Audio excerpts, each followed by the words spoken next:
রাঙামাটির কাপ্তাই হ্রদের পানির উচ্চতা বেড়ে যাওয়ায় কাপ্তাই বাঁধের ধারণ ক্ষমতা রক্ষার কাপ্তাই পানি বিদ্যুৎ উৎপাদন কেন্দ্রের জলকপাট খুলে দেওয়া হয়েছে।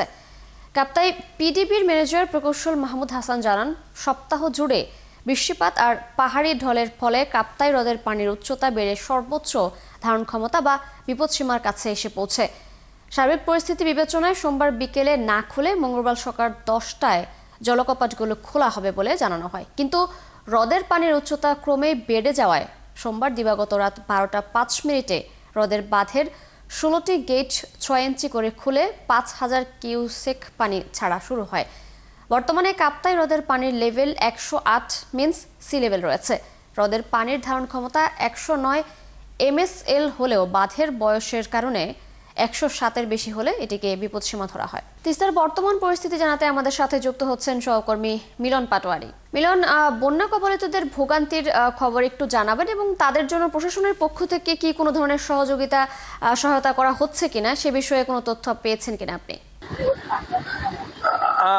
বন্যার্ত পরিবারের জন্য তিশা লালমনিরহাট জেলা প্রশাসনের পক্ষ থেকে 200 মেট্রিক টন চাল ইতিমধ্যে বরাদ্দ দেওয়া হয়েছে এবং বিতরণ কার্যক্রম চলছে। আর বন্যার্ত দুর্গতদের মাঝে বেশ কিছু 2000 পরিবার এখনো তাদের যে ঘর বাড়িতে পানি নিমজ্জিত রয়েছে।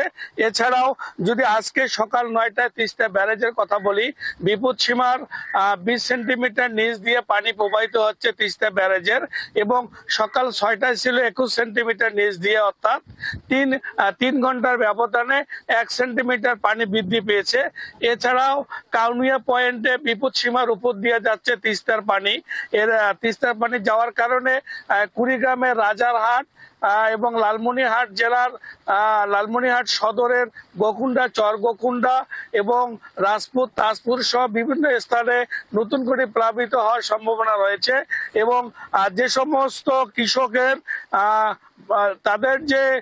তাদের যে রোপা আমন সহকারে অন্যান্য ফসলাদি পানির তলে রয়েছে এবং বানবাসী পরিবারদের মধ্যে খাদ্য সংকট দেখা দিয়েছে। তবে পানি উন্নয়ন বোর্ড আমার নির্বাহী প্রকৌশলী আমাদের মিলন, ধন্যবাদ আপনাকে যুক্ত হবার জন্য। দর্শক, কথা বলছিলাম সহকর্মী মিলন পাটোয়ারির সাথে, তিনি বন্যা কবলিতদের ভোগান্তির খবর সম্পর্কে আমাদের জানাচ্ছিলেন।